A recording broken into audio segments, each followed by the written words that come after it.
Hello friends, आज मैं आप लोगों को मेरे हाई स्कूल की एक सहेली के बारे में बताऊंगी। मैंने ज़िंदगी में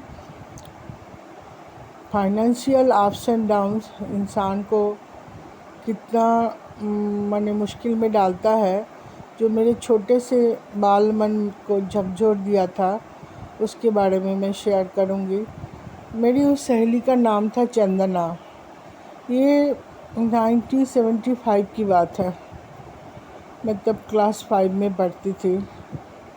हमारी गली से निकल के ही उनका घर था, हवेलीनुमा घर। मैं स्कूल जाती थी, मैं पैदल ही स्कूल जाती थी। काफ़ी लंबा रास्ता था, लेकिन हमारे घर में थोड़ा डिसिप्लिन ये सब बहुत था। तो अब 5th क्लास में मैं कितना 9-10 साल की रही होंगी, लेकिन मैं पैदल जाती थी स्कूल। करीब 1.5 किलोमीटर तो होगा ही। तो मैं जब अपनी गली से निकलती थी, तो उसका वो हवेलीनुमा चंदना, जिस सहेली के बारे में बता रही हूँ, घर था। तो मैं देखती थी, गाड़ी खड़ी रहती थी, वो निकलती थी, फिर गाड़ी पे बैठती थी, फिर स्कूल आती थी। स्कूल में आके हम लोगों की बातचीत होती थी। ऐसे बहुत ज़्यादा दोस्ती था ऐसा नहीं था, लेकिन स्कूल में बातचीत होती थी। चंदना के बारे में बताने से ये बताना पड़ेगा उसकी वही गुलशन नंदा की जो एक उपन्यास में थी, नीली नीली आँखों वाली नीलोफर। तो ये नीली नीली आँखों वाली नीलोफर नहीं थी, नीली नीली आँखों वाली चंदना। एकदम नीली आँखों, बिल्ली आँख बोलते हैं जिसको कोई कोई। वो बड़ी प्यारी सी लड़की थी, हेल्थ थोड़ा अच्छा था, बातें कम करती थी, मेरे से बात करती थी और 1-2 जन से। शायद बड़े घर का घमंड था उसके अंदर, और पढ़ाई में अच्छी थी, इसीलिए मैडम लोग जो भी क्लास में आते थे उसको पहले टारगेट करते थे। तो जो मैं बताने जा रही थी, 6 महीना 7 महीना ऐसे गुजर गया।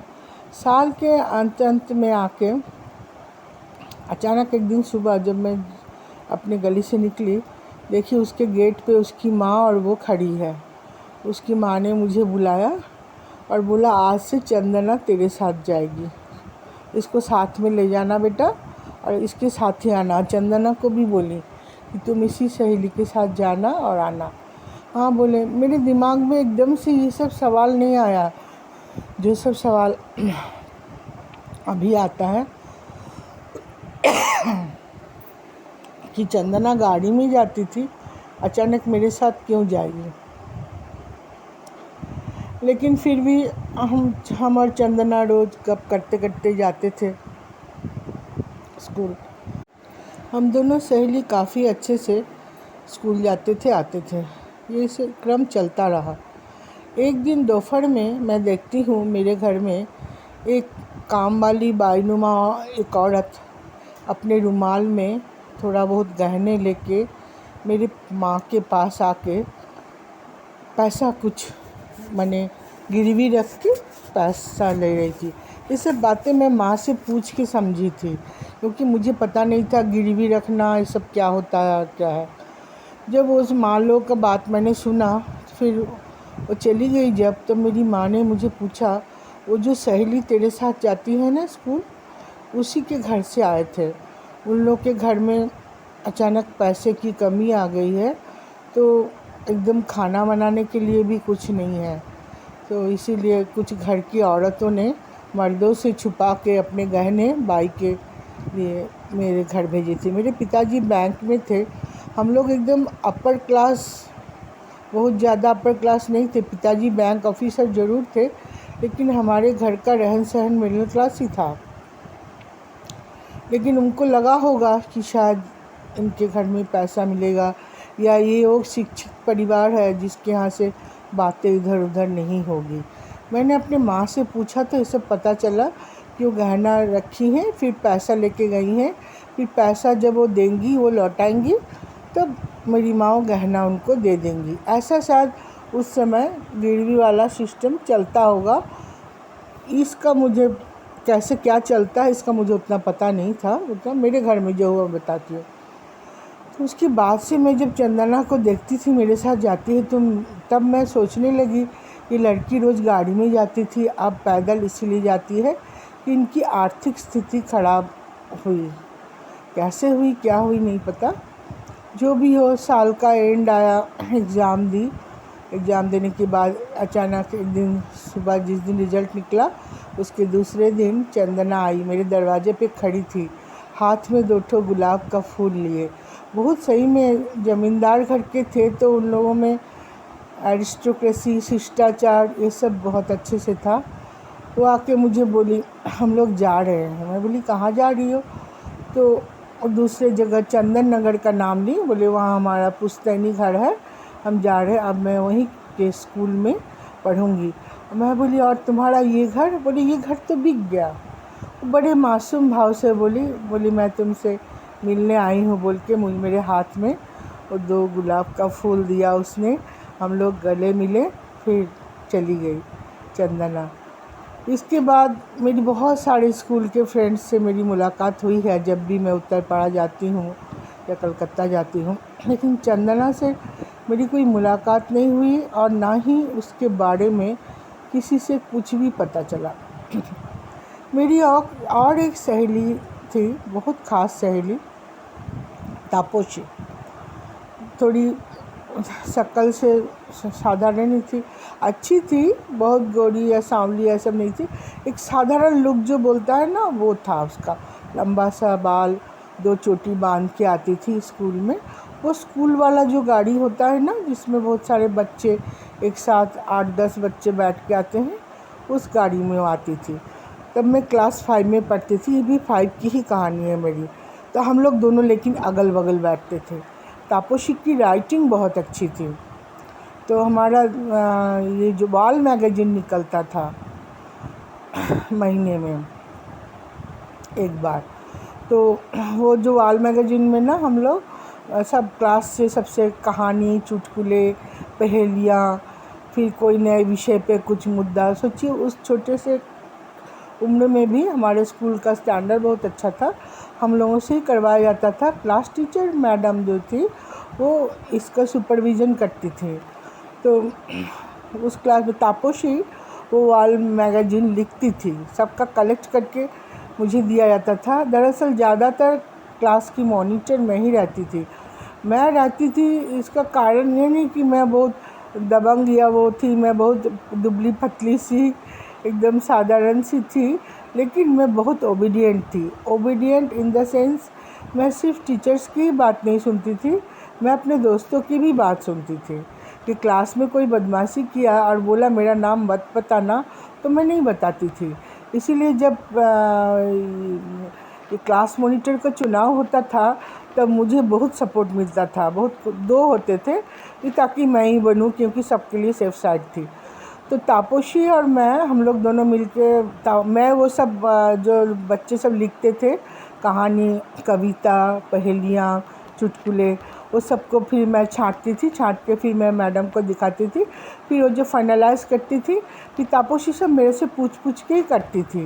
वो वाल मैगज़ीन के एक बड़ा सा सफ़ेद चार्ट पेपर में चारों तरफ नक्शाकारी करके, फिर बीच में कौन सी जगह पे कौन सी कहानियाँ, कविता, ये सब मेरा तापोशी के हम लोग के मिली इससे ही होता था। लेकिन लिखती तापोशी थी, उसकी राइटिंग बहुत अच्छी थी। तापोशी की कहानी बताऊँ, वो इतनी दबी सी क्यों रहती थी, उसका कारण था उसकी जो दादी माँ, बंगाल में उनको ठाकुमा बोलते हैं। बड़ी, क्या बताऊँ, रोबीली औरत थी वो, जैसी दिखती थी वैसी थी भी वो रोबीली। मैं 1-2 बार तापोशी के यहाँ गई हूँ, इतना सवाल करती थी वो कि क्या आई हूँ, क्यों आई हूँ और क्या काम है, इतना पूछताछ होता था कि मेरे को उनके यहाँ जाने का मन नहीं करता था।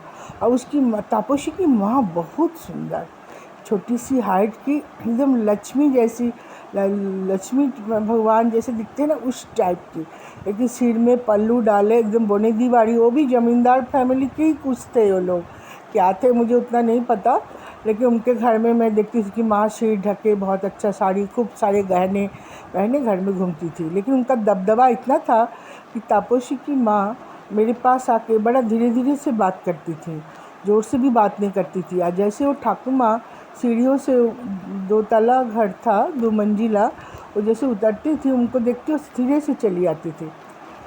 उनके घर में कभी स्कूल के किसी काम के लिए कुछ जाना है, हम लोग जैसे जैसे मैंने कहा वॉल मैगज़ीन निकालते थे, कुछ कलर ख़रीदना है, कुछ है, तो मैं गई तो वो पूरा कारण बताती थी उसकी ठाकुर माँ कि ये बाड़ वाला है। बाड़ वाला मतलब 12 बज गया, 12 बजे कोई घर से नहीं निकलता है, शुभ काम नहीं होता। शाम को अंधेरे के बाद नहीं निकलना है। सुबह 10 बजे तक पढ़ाई है, पढ़ाई का टाइम, स्टडी टाइम, उतना टाइम कोई नहीं निकल सकता। तो ले दे के बचा था हम लोग को छुट्टी के दिन वही 10, साढ़े 10 से साढ़े 11, उसी टाइम में हम और तापसी दौड़ दौड़ के जाते थे। तापसी इतनी ओबीडियंट थी, मेरी हर बात पे हाँ में हाँ मिलाती थी, बहुत अच्छी, बहुत प्यारी। तापसी के बारे में और आगे की कहानी मैं बताऊंगी। आज मैं उसके ठाकुर माँ के बारे में बता रही हूँ। वो रोबीली औरत, लेकिन उनका अंत बहुत बुरा हुआ। जब मैं शादी करके आ गई इधर कोलियारी तरफ, जैसे कि मैंने बताया कि मेरा पूरा शादी के बाद का समय कोलियारी में बीता है। एक बार मैं जब छुट्टियों में गई तब पता कि तापसी की बहन मुझे मिली रास्ते में। तो उनसे पूछा बाकी सब कैसे हैं। तापसी की भी शादी हो गई थी, मेरे से पहले ही हुई थी शादी, वो भी अच्छे से है। उसका उत्तरपाड़ा में ही शादी हुआ। उनको अपनी नतनी को दूर नहीं भेजना था करके उत्तरपाड़ा में ही बड़ा अच्छी जगह शादी की थी। बड़ी खुश थी तापसी। लेकिन ठाकुर माँ कैसी है पूछने से ही वो लड़की सिर नीचे कर ली।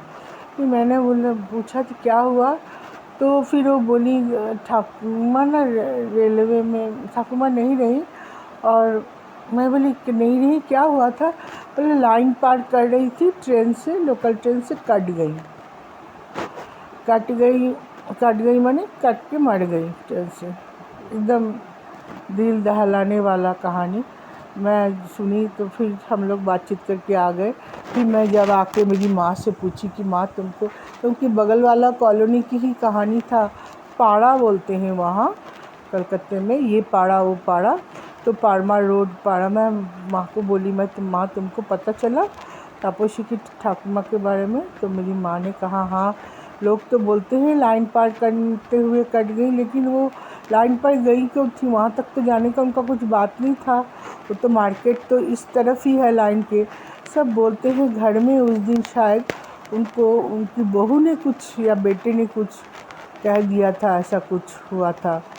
पता नहीं इतनी दबदबा वाली औरत को किसने क्या कह दिया जो उनके मन को इतना छुआ। इतनी रौबदार थी वो कि उसके बाद उनको जीना नागवार गुजरा। फिर वो जाके बोलते हैं खुद जाके वो आत्महत्या की थी। खैर बहुत ही दुखद कहानी है। उनके जाने के बाद उनके प्रति मेरे मन में जो भी थोड़ी बहुत गुस्सा थी बचपन की, वो सब चली गई। भगवान उनकी आत्मा को शांति दे। आज के लिए बस इतना ही। जय हिंद।